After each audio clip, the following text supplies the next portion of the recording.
Isso chama ecofisiologia, tá? Então, um nível maior em que eu ponho uma planta no ecossistema. E como bem alertado, diferente da agronomia, em que você tem 3, 4 meses de crescimento, que pode ser dentro de um período chuvoso, a relação da planta com o ambiente, da árvore com o ambiente, é muito mais longeva. Então, nós estamos falando de interações de décadas. Então, quando eu vou fazer simulações, eu faço simulação para o eucalipto por uma década. Ah, mas vai cortar cedo. Olha, uma década. Eu quero ter o assentimento da década, porque é isso que faz sentido. Isso é fácil, eu sou agrônomo também, mas eu pego no pé dos agrônomos, até aqui da Exalc, tem muita tradição, eu dei aula de silvicultura para a turma aí, vou mostrar como é diferente. Fala, olha, vocês, a silvicultura é um saco, vamos plantar soja, não sei. Não. Por que o plantio da árvore é plantio da árvore da turma, e tu faz o plantio da soja da turma? Daí você pode para pensar. Por que plantar a árvore da turma? Porque a árvore é longeva.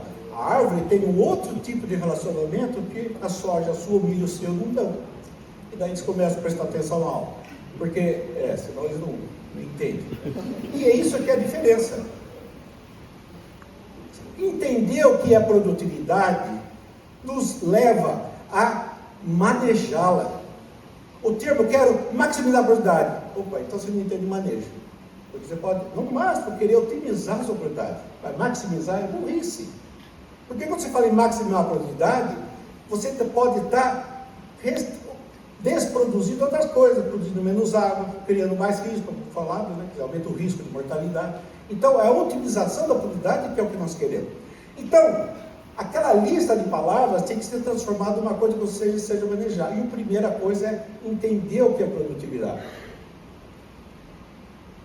E eu vou querer explicar para vocês em 2 slides. Produtividade em sistemas de planta é muito simples de explicar. São 3 processos, 4 processos só que uma planta, uma árvore cresce, qualquer planta. Processo 1, fotossíntese, fixa o carbono da atmosfera dentro da planta. Processo 2, alocação. Esse carbono fixado na folha é transportado para algum tecido da planta. A própria folha pode ser pode ser a raiz. Processo 3, a respiração. Assim que o carbono chega na célula, ele é respirado. A primeira coisa que uma célula precisa é se manter viva. Depois ela pode crescer. Número para vocês, mais ou menos 50% do que faz fotossíntese é respirado de volta, para a planta se manter. O que sobra é crescimento. E o último processo é isso, a planta também decresce. A planta escama, ela perde folha, ela perde galho, ela perde casca, uma outra morre. Então, no nível hectare, eu estou perdendo esse carbono. Isso chama, em inglês tem um termo bom, chama linterfall. Em português não tem um termo bom, é produção de resíduos. Pronto, só isso explica crescimento de planta. Nossa, mas então é muito fácil. Fácil o cacete. Por quê? A variação ambiental de qualquer coisa, seja abiótico ou biótico, variação da temperatura, variou a umidade, variou o déficit de pressão de vapor, variou a praga que está lá, muda a fotossíntese, muda a alocação, muda a respiração, muda os o linterfall. Então, o sistema é extremamente sensível a tudo. Então, de novo, já está melhor do que um monte de palavras, mas agora eu tenho que entender essa variabilidade. E como é que ela influencia? Isso chama os driver forces, e quais são os processos. Os processos são esses, eu tenho que descrevê-los. Se eu mostrar uma floresta dessa para vocês, sul da Bahia, eu perguntar para vocês, não vai dar tempo de escutar a resposta, essa floresta ali, bem a área do meio, vai ter boa ou má produtividade? Já fiz essa pergunta para um monte de gente. Vai ser boa. Por quê? E as respostas geralmente, porque é muito uniforme, porque a área foliar, a copa é muito bonita, porque ela é muito verde. E veja, que eu não mostrei, e ali está de propósito agora essa foto, porque está escuro, não dá para ver o tronco. Mas como é que você sabe se você não está vendo? Não, porque... E quando o nosso pessoal do inventário vai na floresta, que eles medem o tronco. E antigamente, eu acredito que hoje muito mais gente mede o índice foliar, mas eu não aprendi a dizer foliar na faculdade. Eu fui aprender no meu doutorado. E se a gente não traz essa informação, a gente fica achando que tronco cresce tronco. Não cresce. Quem cresce tronco é a copa. O motor de crescimento disso, quem faz a madeira, É quanto entra de carbono, menos quanto sai de carbono. Isso é processo. E se eu aumentar essa equação, a produção de madeira, como é que entra carbono da floresta? Um método só, fotossíntese. Não tem outro. E como sai? Alocação para não madeira, só 50% da respiração, né? Tudo que é respiração, e herbivoria. Então, na verdade, a produção, se eu quero maximizar a produção de madeira, só tem uma coisa que eu tenho que maximizar, fotossíntese, porque o resto é só perda. Como você quer maximizar a produção? Eu vou controlar o capim. Não, está errado. Você tem que maximizar o IAF. Lógico, controlar o capim ajuda o IAF, mas se você pensar no capim e não pensar no IAF, você não está entendendo o que é maximizar a floresta. Então, é essa visão de que o motor da planta é a folha, e eu tenho que entender como é que a folha está feliz, é que faz toda a diferença. Isso começou lá atrás, há mais de 25 anos atrás, quando, sabendo disso, estudando isso, me baseando em agricultura, que já fazia isso, propusemos, a Copener topou, fazer o primeiro experimento irrigado no Brasil para estudar a fisiologia de floresta. E para que irrigar? Para simular chuva. E não é irrigar para ser econômico, não tem nem ideia, né? A coisa que eu não entendo é custo. Isso é outra coisa, é para imitar chuva. E o que descobriu? Olha o raciocínio simplista da época. Se eu vou irrigar, vai produzir mais, lógico. Por quê? Essa era a pergunta do doutorado. Na minha cabeça. Vai produzir mais folha, a folha faz mais fotossíntese, gol. Errado. Foi o terceiro fator, foi isso. Primeiro fator, por que aumenta mais? E a produtividade aumentou em 50% em 2 anos. Por que aumentou mais? Primeiro, as folhas que já existiam ficaram com os estômagos mais abertos e capturaram mais carbono. Isso chama eficiência do uso da luz. Segundo motivo, a planta com água, a raiz demandou menos carbono. Então a raiz, que tem sinalização hormonal, não precisa vir mais carbono para a raiz. Então a fotossíntese, que já era maior, ficou na parte aérea, não foi drenada para a raiz. Isso chama alocação de carbono. Então, e o resto um pouquinho aumentou um pouco de folha. Era de 3,5, foi para 4. Só. Então veja, um puta erro de hipótese, um grande ganho de conhecimento. Um trabalho muito bem feito pela equipe da Copener que me ajudou na época. O pessoal do Brasil, mas isso vale para o clone da Copener 1. Para a área da Copener 1, vamos fazer em mais áreas. 8 empresas fizeram o projeto BEP, a mesma pergunta, irrigando ou não irrigando. Agora eles puseram um flavor a mais, adubando e não adubando, e puseram outro feito a mais, operacional, fazendo floresta bem feita, uniforme, e floresta mal feita, heterogênea, mas com a mesma sobrevivência. De novo, foi em cada empresa um clone. E já jogando isso para frente, vou mostrar os resultados, que foi igual da Copener. Mas vocês veem só um clone em cada local. E se fizesse interação genótipo ambiente? Daí surgiu o projeto TEX, amanhã eu estava entre inventário, em que você tem 12, na verdade 18, mas em cada local, 12 clones em 30 locais, mais de 30 locais do Brasil. Tá? Eu já vou direto nos resultados. Ao mesmo tempo que isso vinha sendo feito, um grupo de pesquisadores da França, o CIRAD, não sei se tem alguém do CIRAD aqui, tal Leonardo aqui, que na época foi fundamental para isso, né, para a vida do Jean-Paul Laclos e todos depois. Então, nós tivemos ao mesmo tempo em que a gente estava estudando a parte de foliar de eucalipto crescimento, um grupo que nos auxiliando, estudando a parte radicular de eucalipto. Grandes números para vocês. Se uma área não tem restrição de crescimento em profundidade, como os neossolos, latossolos profundos, você pode considerar um número mágico de 60%. Então, você está vendo uma floresta com 20 metros de altura, 60% de 20, 12 metros, então você tem franjas de crescimento de raiz a 12 metros de profundidade. Esse é um big number para ser gravado. Resultados. Se eu planto uma florestas boas, clones bons, e não adubo, o IMA é 30 cubic/ano. E se eu adubo? 50. O pessoal entende. Então, fertilização é fundamental, porque vai propiciar que você tenha a área foliar sendo feita, se você tem inibição de área foliar. Então, a adubação é fundamental, 30 para 50. E se eu irrigar? Vai para 65. Então mostra que os nossos sistemas são altamente dependentes do clima, porque se 50 é um padrão e com a chuva eu posso chegar até 65, mas se faltar chuva eu também vou lá para baixo, veja a variabilidade que isso cria.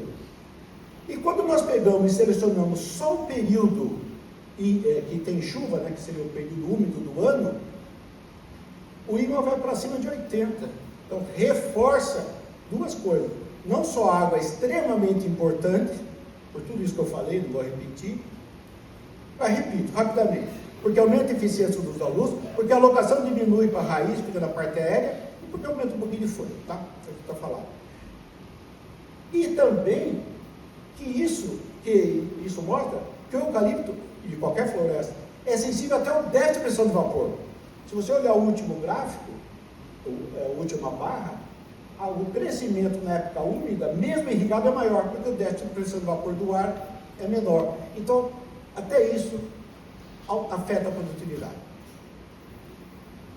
O exemplo que eu falei para vocês, florestas bem manejadas, floresta ali que parece que tem uma maior ou uma menor, é o mesmo clone plantado em diferentes épocas. 80 dias de diferença de crescimento. Plantamos tudo no mesmo dia, 40 dias depois e 80 dias depois. Uma pequena diferença. Por quê? A pergunta que tinha nessa época, há 20 anos atrás, isso já estamos em 2001, era se as florestas homogêneas eram mais bonitas, eram mais produtivas ou não. O pessoal do melhoramento, lógico que é mais produtivo, porque nós fizemos esse clone que agora você está plantando. A silvicultura, não. Se eu não tomar conta desse clone que vai a variabilidade, acho que a produtividade cai. Então havia uma briga. Quem era o responsável por garantir a produtividade? Uma floresta homogênea que a silvicultura sabe fazer, ou era o próprio clone que já era clonal? Né? Quer dizer, resultado, atrás de mim, isso é na International Paper aqui, na minha frente a floresta homogênea, atrás de mim a floresta heterogênea, 100% de sobrevivência as duas. 8 empresas, média do Brasil. Cai em 20% o IMA se a floresta é heterogênea. Então a regra é o seguinte, não vou entrar no porquê isso, mas assim, entrando, vai. Porque a árvore dominante, ela realmente é dominante, mas ela não consegue repor, eu não consigo ler, tudo que ela tem. Então o que acontece? Ela faz com que a inferior seja cada vez mais dominada, em raiz, tudo. Então você não tem a produção total do hectare. Isso nós medimos. Aí está a Ana Heloísa, não sei se ela está por aí, fazendo medição de fotossíntese, e descobrindo exatamente o que foi falar para a Gabriela. Os clones que têm menor sensibilidade estomática, ou seja, começa a seca, ele continua com o estômago aberto, ele vai fechar, mas ele fecha mais devagar, é mais suscetível a morrer. E o que fecha o estômago rápido, ou seja, ele é conservador de água, ele produz um pouco menos, mas ele sobrevive. Olha só que beleza. Então agora a genética entrou num processo. Isso foi medido a eficiência da água, isso o Catanari e outros mediram. E você também pode controlar isso com o número de plantas. E a lição final é o seguinte, uma floresta de alta produtividade, ela não é do acaso. Ela é uma consequência de boas ações, de pessoas que sabem a sua responsabilidade. Então, obviamente, cabe às pessoas entenderem clima e chuva para escolher o local certo de fazer floresta. Cabe ao pessoal de pesquisa saber o que ele está buscando em melhorar geneticamente. Cabe ao pessoal de silvicultura, de pesquisa e silvicultura, que adubo, o que ele precisa fazer com espaçamento. Mas cabe à operação saber que isso precisa ser feito mesmo. Porque só de perder 20% da produtividade no dia do plantio, isso é silvicultura, isso não é mais tecnologia, não é mais pesquisa. E por isso que eu enfatizo a importância da extensão florestal. Uma das primeiras coisas que eu fiz quando voltei aos Estados Unidos para atuar na Suzano foi criar o setor de extensão florestal. Eu saber isso, o outro saber isso, mas a pessoa que está plantando, ou até o pessoal operacional que não tem essa noção, não resolve nada. Tá? Ninguém vai continuar fazendo errado. Então, passar a informação para quem faz é de direito, porque a pessoa daí, se ela sabe que ela está fazendo errado, ela não faz errado. Ninguém quer fazer errado. E tem muitas coisas ainda. E o pessoal da operação, por exemplo, precisa combater formiga. Mas será que é importante? Aqui já combati. Então, esse exemplo aqui é uma área muito bem manejada de formiga que, depois de muito custo, consegui convencer a empresa deixar sem controlar 3 talhões. Até quando? Até que foi feito assim. Então, aqui é a área como é que era antes, não estou mostrando como é que vai ser, porque ela era igual a essa. E uma área de crescimento de 45 cúbicos por hectare. 2 anos depois, sem controle de formiga, será que aconteceu alguma coisa? Qual o ICA dessa área? 5 cúbicos por hectare. Por quê? Porque tem folha, cacete. Então não adianta. As todas têm as mesmas condições. Então você mostra isso num treinamento de extensão, se alguém vier falar, ninguém se levanta. Ah, não, aqui formiga não importa. Opa, formiga não importa. Porque fica claro que o motor foi comido. Então, o silvicultor, ele quer madeira, mas nós temos que entender como é que essa madeira é feita. Isso chama ecofisiologia. Se eu pegar e puser o fluxo mais simples da ecofisiologia que eu já consegui montar, a madeira é um compartimentozinho desse todo. Então eu, como inventário, só medir madeira, o que eu vou conhecer da fisiologia? Nada, porque madeira é uma consequência disso. O projeto TEX, um dos grandes avanços dele, foi para, desses 12 ou 18 clones do Brasil, fazer essas curvas que eles chamam de janela. Então eles sabem, quanto mais chove, mais cresce a janela hídrica, até um limite aí de 1.800, 2.000 milímetros por ano. E a temperatura ali tem um gradiente bom. Então, de 19, 20 graus é o ideal para isso. Esse é um padrão típico dos clones do Brasil. Vamos dizer, o padrão típico do 144, que alguém comentou aí. O clone típico, grande zoonofila, esse é um padrão típico dele. E por que o projeto TEX foi importante? Porque agora permite que eu pegue diferentes regiões do Brasil e eu sei o comportamento desses 12 clones, e se não é uma mudança climática nessa área que vai ficar um pouco mais quente, então vamos dizer, Piracicaba vai ficar mais parecido como se fosse Três Lagoas, que é mais quente que aqui. Bem, eu sei os clones que dão certo em Três Lagoas para plantar esses clones em Piracicaba. Só que isso tem que ser feito com muito cuidado, porque 12 clones, quem falou aqui? A própria Gabriela, não é uma repetição. Então, nessa linha do TEX, foi montado na Suzano, não só 12 clones, foram 202 clones. E não é 202 clones com o nome, clone A, B, C, D, isso é um saco, ninguém aguenta mais isso. A genômica desse clone. São 212 clones que a gente sabe a genômica, o background dele. De onde ele veio, que híbrido ele é, quem é o pai, quem é a mãe. E isso. Então, resultado dessa rede para vocês num único slide. Nos 18 sítios que nós testamos esses 202 clones, que vai de a região extremamente quente, seca e arenosa do Tocantins, até a região muito boa de crescer, sul do estado de São Paulo, argiloso, sem déficit hídrico, e todos os clones ranqueados de 100 ao melhor clone e 0 pior clone para o Brasil inteiro, né? Porque isso vai desde 6 graus de latitude norte até 24 graus de latitude sul. Esses são os rankings dos clones dos locais. O que é a linha vermelha? O 144. Então, o melhor clone nacional não é o melhor clone para o Brasil. O clone mais plantado no Brasil não é o que vai fazer o Brasil ganhar.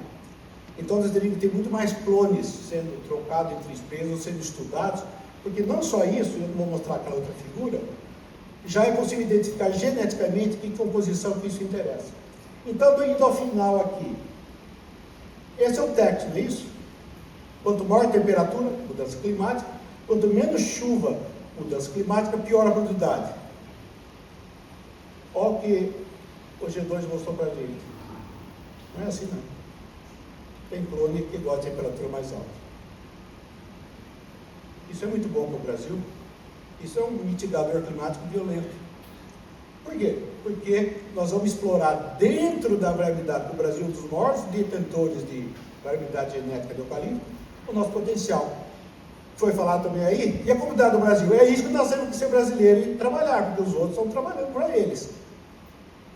Será que não já chegou esse momento de parar com essa frescura, esse clone é meu, esse clone é seu, e ver qual é o clone nacional que nós temos que realmente aumentar a produtividade? Certo? Ter mais madeira é bom para todo mundo.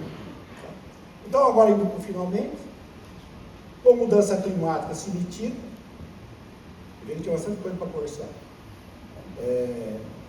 E aqui é um exemplo do Maranhão. A produtividade do Maranhão em 2014, das áreas da Suzano, era 25. Hoje, já está acima de 35. Então não acreditem nessa curva, essa curva é mentirosa, porque você tem que olhar o seu umbigo. Como é que está a minha produtividade? O que eu estou colaborando com o Brasil? Como foi falado assim, eu acho que a Gabriela chamou de microvisão, é isso mesmo. Tem muita coisa muito mal feita por aí. E dá para melhorar muito. É o caso do Maranhão. Em 2014 era 25, hoje já é. E foi mudança de clone, base clonal, e mudança que eu mostrei lá de preparo de solo e adubação. Mato Grosso aprendeu muito com isso, graças a Deus a Gabriela já mostrou esses gráficos, porque é só entendendo a água que nós conseguimos administrar o Mato Grosso, tanta variabilidade que tem lá de dificuldade hídrica. E para essa geração que está aí, que eu estou vendo, né, porque é uma geração antiga, minha, que é muito mais antiga, Salmeirão, Zé Maria está aí, e tem a nova de vocês. É imagem. Antes a gente ia no campo fazer a amostragem. Olha hoje, eu pego uma imagem de drone, dá para dizer que teve uma qualidade ruim de floresta, dá uma qualidade ruim de floresta. Mas não preciso mais. Então a velocidade de acesso é impressionante hoje. Só que eu tenho que entender o que eu estou vendo. Não é processar. É ter a campo que vocês falaram. Isso já está implementado. Então essa é a equação geral, essa apresentação fica para vocês. E aqui é uma coisa importantíssima.